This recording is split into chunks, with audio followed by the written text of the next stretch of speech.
सभी झारखंडियों को मेरा जोहार। मेरा नाम संजय बेहरा है और पूरा देश में जिस तरह का आप लोग देख रहे हैं, पूरा भारत में किस तरह का घमासान चल रहा है माने चुनाव को लेकर, खासकर लोकसभा चुनाव को लेकर।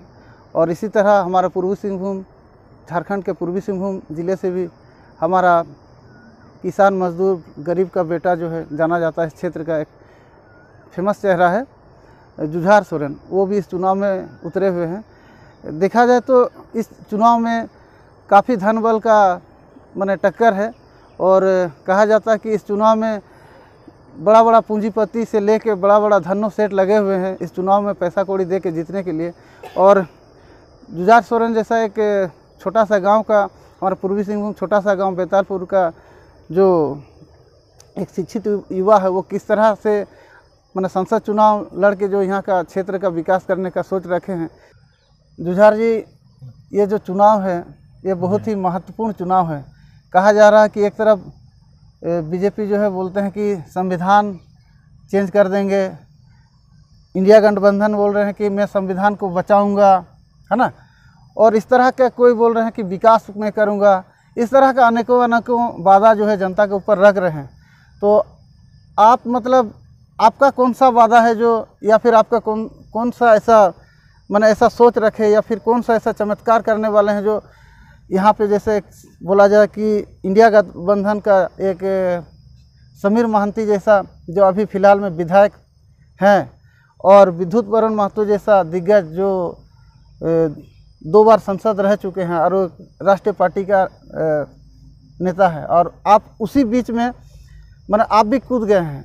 आपको क्या लगता है, आप माने इतना साहस आपको कैसे जुटाए आप? देखिए, सबसे पहले मैं जोहार करना चाहूँगा। और मैं तो गरीब का बेटा हूँ। गरीब हमेशा हम देखे हैं नीचे से। हम तो पहले राजनीति में नहीं थे और राजनीति वो आता है गांव में और वादा करके चला जाता है। गांव में कोई विकास का नज़र ही नहीं दिखा है। हर कदम पर भ्रष्टाचार दिख रहा है। वही हम लोग सोचा कि चलो इस बार जामशेदपुर लोकसभा क्षेत्र से चुनाव लड़ते हैं और जनता को हम लोग जितने से दिखा देंगे। जैसे कि HCL बंद है, 1000-2000 युवा बेरोजगार है और हम लोग जितने से HCL को हम लोग खोलेंगे और जो पूर्वी सिंहभूम में हर कदम में जो भ्रष्टाचार चल रहा है उसको हम लोग समाप्त करेंगे। छोटा पदाधिकारी से बड़ा पदाधिकारी तक उसको खत्म करेंगे हम लोग। विधानसभा में भी इसके पहले खड़े थे और वर्तमान में आप मुखिया का भी दायित्व निभा रहे हैं। तो चलिए, बहुत अच्छी बात है कि भ्रष्टाचार तो हो ही रहा है, लेकिन इस दौर में जो है बहुत कड़ी पर माने टक्कर है आपका। आपके साथ आप मिला के कम से कम शायद 25 प्रत्याशी है। देखिए, हमारे पास धन नहीं है जी, तो कैसे टक्कर देंगे आप बिना धन? जो देखिए, जो ईमानदारी वोट है, वोट हमको खरीदना नहीं है। जो ईमानदारी वोट है वो हमको दे सकता है। जो पैसा वाला धंधा है वो वोट हमको नहीं चाहिए।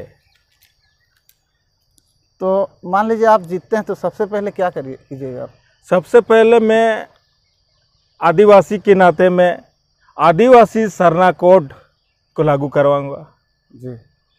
उसके बाद मैं आदिवासी ट्राइबल यूनिवर्सिटी का व्यवस्था करूंगा। उसके बाद मैं रोजगार, जैसे कि HCL बंद है, जितने भी पूर्वी सिंहभूम में कंपनियां बंद है उसको मैं खुलवाऊंगा। उसके बाद स्वास्थ्य व्यवस्था बहुत ही खराब है हमारे पूर्वी सिंहभूम क्षेत्र में, स्वास्थ्य उसको ठीक करवाऊंगा। और किसानों के लिए स्वर्ण रेखा परियोजना से जोड़ेंगे और किसानों को लाभ दिलाएंगे। चलिए, आपका सोच तो बहुत अच्छा है, लेकिन जहाँ पे आज हम लोग आए हुए हैं जी। यहाँ का मछुआरा लोग, आप जान रहे हैं कि ये जो स्वर्ण रेखा नदी है, इसके किनारे बहुत सारे मछुआरे लोग बैठे हैं। उन लोग शिक्षा के भी अभाव है, चिकित्सा से भी अभाव है और रोजगार से भी अभाव है। ठीक है, तो उनको सरकार का ध्यान उनके ऊपर नहीं है। तो क्या आप जो यहाँ पे टूटा हुआ जो पुलिया है ब्रिटिशकालीन, गालूडी ब्राज के जैसे यहाँ पर आप उन लोगों का मांग था डैम के लिए, क्या आप इस पर प्रयास करेंगे? हाँ, प्रयास करेंगे। जितने से देखिए यहाँ डैम बनने से किसानों का भी फ़ायदा होगा और मछुआरों को भी फ़ायदा होगा, क्योंकि मछुआरों का मछली से रोजगार करके वो लोगों का जीवन पोषण हो रहा है। देखिए, मैं दोनों सांसद जो है दो बातें बोल रहे हैं, एक ही बात को दो जन बोल रहे हैं। यहाँ के विधायक तक भी वो बात बोल रहे हैं, क्या जानते हैं कि हम लोग एयरपोर्ट, इंटरनेशनल एयरपोर्ट को चालू कर देंगे। तो आपको लगता है कि इंटरनेशनल एयरपोर्ट खुल जाने से आदिवासी या मूलवासी का भला होगा?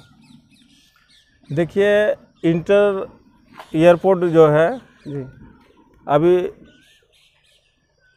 पूरा माने 60 मुहजा है। हम लोग 60 मुहजा ग्राम प्रधान हम लोग बैठ करके ग्राम सभा में हम लोग निर्णय लेंगे क्या करना है। चलिए ठीक है, मेरा बोलने का मतलब था कि क्या एयरपोर्ट मान लीजिए लोग चालू करवा देते हैं तो वहाँ पे आदिवासी मूलवासियों का रोजगार बढ़ेगा क्या, या फिर रोजगार होगा या फिर कुछ भला होने वाला है? उन लोग जो पहला दावा वही है एयरपोर्ट का, तो आपको लगता है कि ये माने इस क्षेत्र का भला होने का वादा है, हमारा आदिवासी मूलवासी का भला होगा इससे? देखिए, क्या आप इसको सही मानते हैं क्या, एयरपोर्ट का मुद्दा को? एयरपोर्ट का मुद्दा तो देखिए, गांव को उजड़ करके बनाना ये गलत बात है।